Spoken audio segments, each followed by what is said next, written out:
حي على الفلاح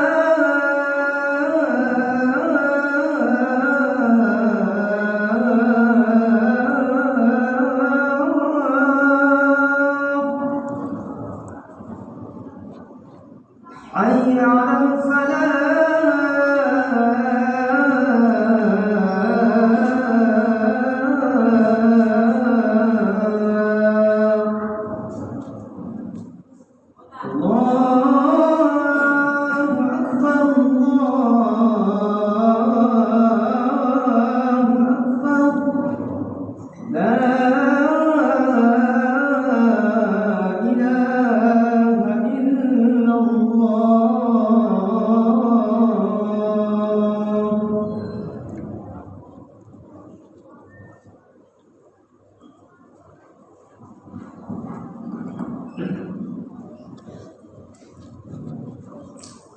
Alhamdulillah, innal hamdalillah nahmaduhu wa nasta'inuhu wa nastaghfiruh wa na'udzu billahi min shururi anfusina wa min sayyiati a'malina.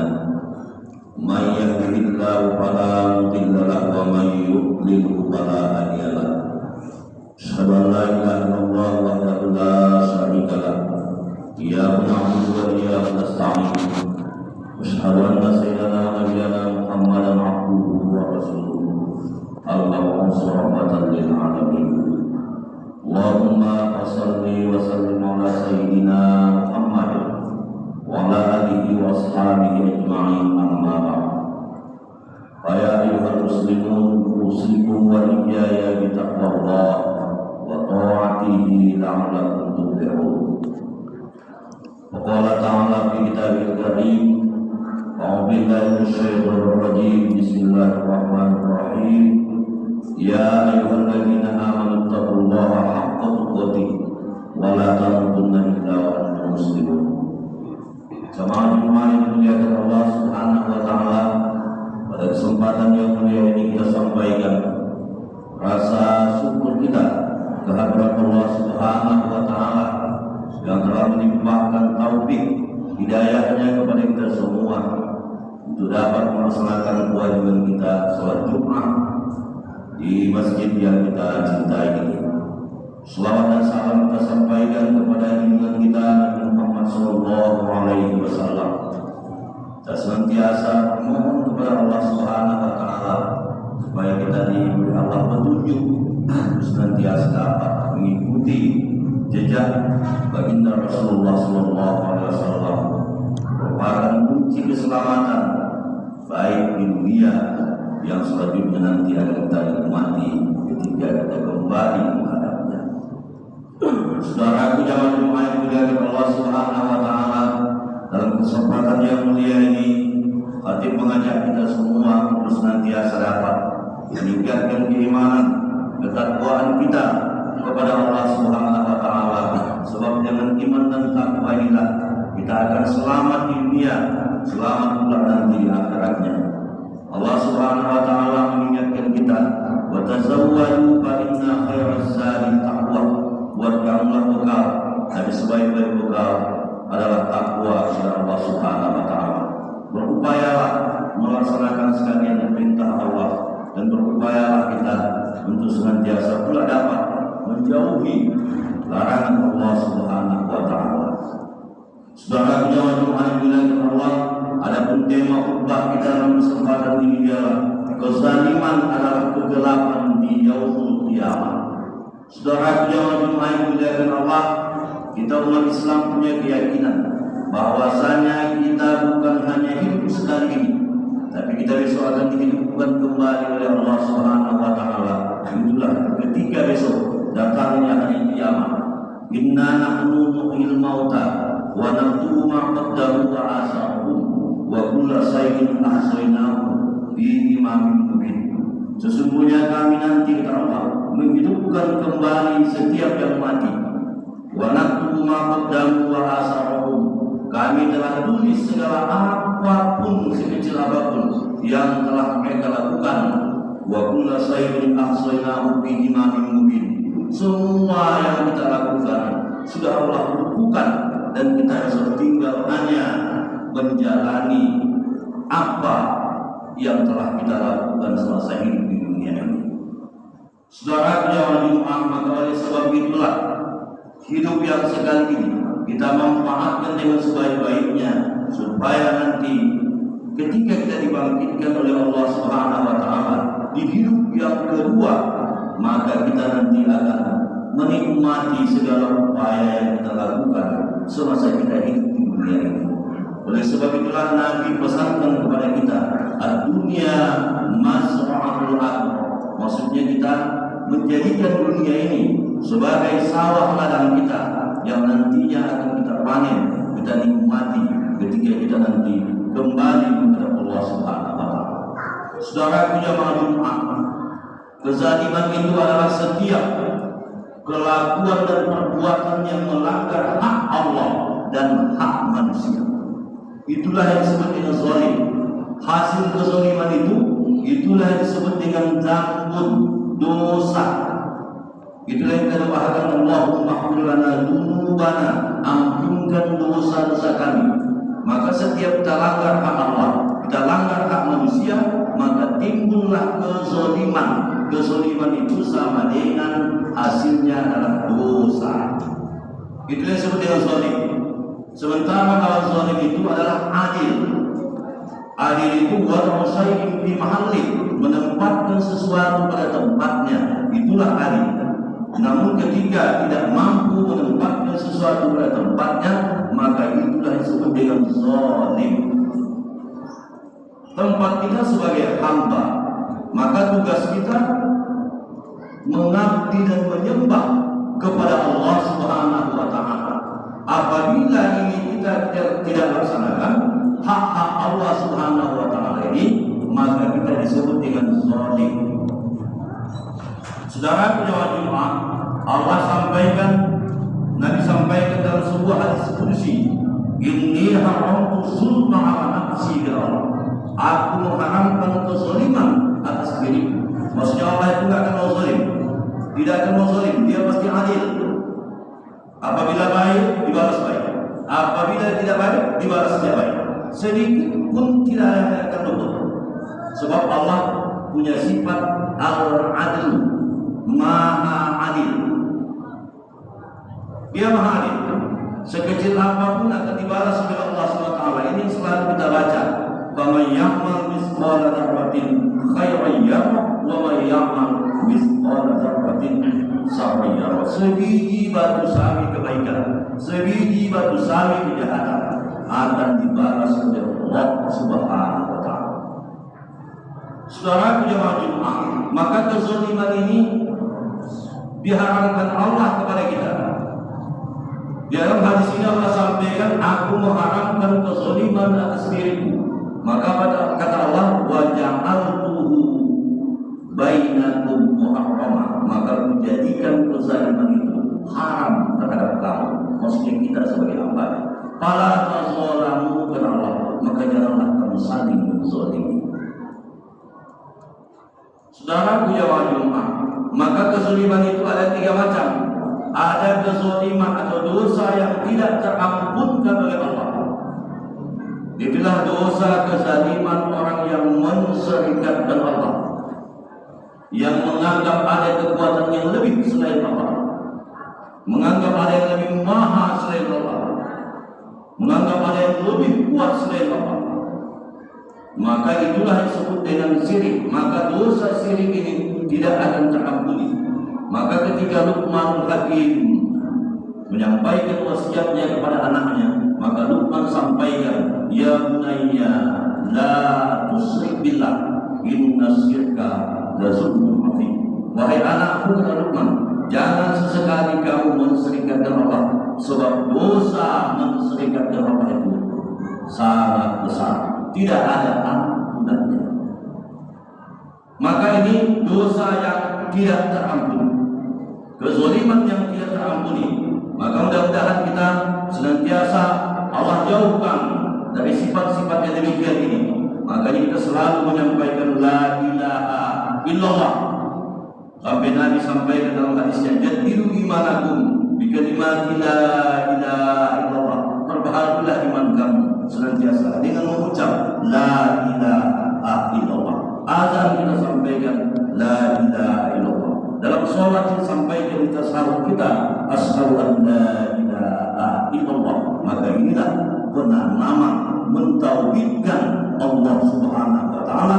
Qul huwallahu ahad, Allahus samad, lam yalid wa lam yulad wa lam yakul lahu kufuwan ahad. Itulah konsep tauhid kita. Tak ada yang hebat, tak ada yang kuat, tak ada yang maha kecuali Allah Subhanahu wa taala. Tu'til mulka man tasha wa tanzilul mulka mimman tasha wa tuzillu man tasha wa tu'izzu man tasha biyadikal khair innaka ala kulli syai'in qadir. Allah kuasa di atas tiap-tiap segala sesuatu. Apapun yang Dia kehendaki, Dia hanya berkata kun fayakun, maka jadilah semua. Saudara jamaah Jumat, ini kezaliman yang tidak terampuni, zalim, dosa menserikatkan Allah. Yang kedua, dosa yang terampuni, kezaliman yang terampuni. Apa maksudnya? Ini kezaliman ketika kita meninggalkan hak-hak Allah. Contohnya, salat, puasa.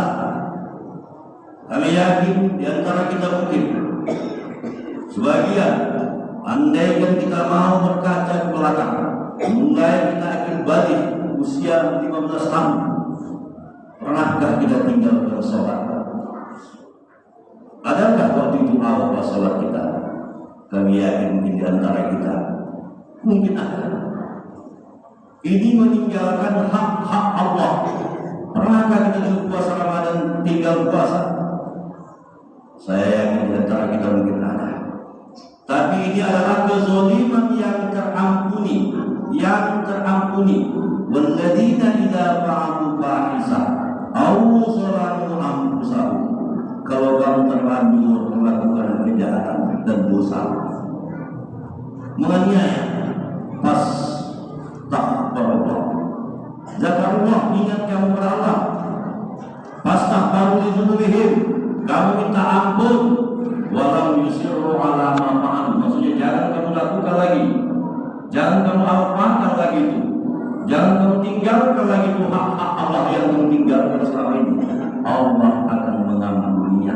Ini namanya kezaliman yang terampuni, sebab meninggalkan hak-hak Allah. Yang ketiga, yang paling dasar, kezaliman yang tidak dibiarkan begitu saja. Sampai di yaumul qiyamah nanti kita tetap menerima akibatnya. Itulah ketika kita mengambil atau menzalimi saudara-saudara kita. Maksudnya hak-hak manusia, hak-hak hamba. Allah Maha Pengampun, manusia belum tentu Maha Pemaaf.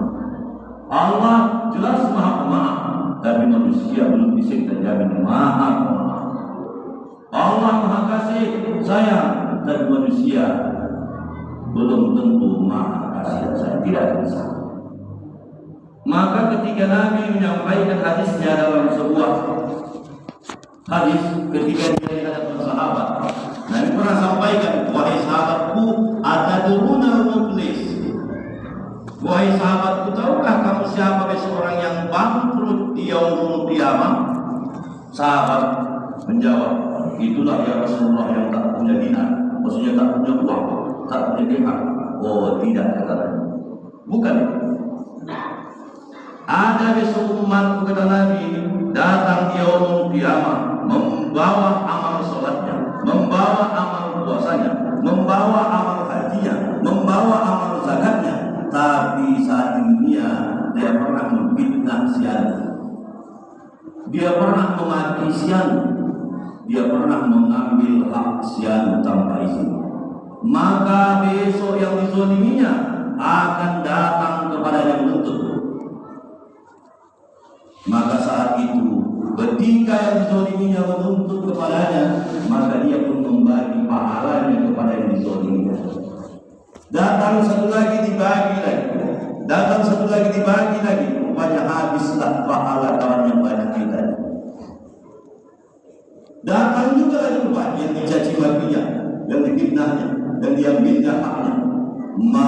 maka tidak ada lagi yang tersisa pahala. Maka dosa orang yang dizaliminya dipindahkan kepadanya. Akhirnya dia bangkrut, habis pahala puasa, habis pahala sholat, habis pahala zakat, habis pahala haji, akibat hak-hak manusia disepelekannya semasa hidupnya. Inilah kezaliman yang tidak dibiarkan begitu saja sampai besok di akhirat akan dituntut oleh orang yang dizaliminya. Saudaraku jemaah Jumat dimuliakan Allah, kepada Allah hak Allah kita tinggalkan, ada harapan kita diampuni oleh Allah. Sebab Allah innahu kana tawwab, Allah Maha penerima taubat. Tapi ketika sama manusia, belum tentu manusia bisa memaafkan dan mengampuni setiap kesalahan kita. Maka semasa hidup kita, kalau bisa kita selesaikanlah hak-hak manusia yang telah kita zalimi ini, supaya nanti ketika kita kembali menghadap Allah di yaumul qiyamah tidak bermasalah lagi. Saudara jemaah Jumat, apabila kezaliman ini dibiarkan itu saja, tidak kita minta ampun, maka besok kita akan gelap di yaumul qiyamah. Ini yang disampaikan Nabi, takutlah kamu, ittaqu zulma, takuti kamulah kezaliman, kata Nabi. Sebab inna zulma zulumatu yaumil qiyamah, kezaliman itulah besok menggelapkan kamu di yaumil qiyamah. Kamu tak bisa jalan, kamu tak tahu kemana kamu pergi, kamu akan meraba-raba digelapkan oleh setiap kezaliman yang kamu lakukan. Maka apa obatnya? Setidaknya paling tidak kita istighfar, minta ampun kepada Allah Subhanahu wa taala, minta maaf kepada sesama manusia. Coba kita baca sejarah Nabi Nuh, Nabi Adam. Ketika Adam memakan buah kuldi, dicampakkan Allah Adam sama Hawa ke dia. Saat itu Adam gelap. Adam bingung, Adam kegelapan. Kenapa gelap? Sebab kezaliman yang dilakukan Nabi Adam membuat dia gelap gulita. Maka doa dia bunyinya, Rabbana zalamna anfusana. Zalim. Kalau kita baca lagi sejarah Nabi Yunus yang putus asa kepada umatnya, yang umatnya saat itu banyak tidak mau mengikutnya. Nabi Yunus masuk ke perut ikan. 3 hari 3 malam Nabi Nuh di perut ikan. Nabi Yunus gelap gulita, setengah mati Nabi Yunus. Apa doa Nabi Yunus? Doa Nabi Yunus itu jujur, la ilaha illa anta subhanaka inni kuntu minaz zalimin. Zalim juga doa Nabi Yunus, aku zalim ya Allah. Maka beginilah harapan kita semua. Kita yakin banyak kezaliman yang kita lakukan, maka banyak pula kita minta ampun sebagaimana Nabi Adam dan Nabi Yunus ini. Maka di setiap doa kita, ujung-ujung doa selalu kita sampaikan, Rabbana zalamna anfusana wa in lam taghfir lana wa tarhamna lanakunanna minal khasirin. Setiap di awal salat kita selalu istighfar. Setiap habis salat kita akan istighfar. Sebelum doa juga kadang kita istighfar. Habis doa juga kadang kita baca istighfar. Sesungguhnya inilah fungsinya supaya kita bisa jalan gelap di yaumul qiyamah. Karena banyak kezaliman yang kadang-kadang kita tidak ingat sama sekali, tapi itu merupakan kezaliman yang telah kita lakukan. Saudara jemaah Jumat, mudah-mudahan Allah Subhanahu wa taala senantiasa menunjuki kita supaya kita senantiasa dapat berlaku adil, sehingga kita tidak zalim dan tidak gelap besok di yaumul qiyamah. Amin ya rabbal alamin.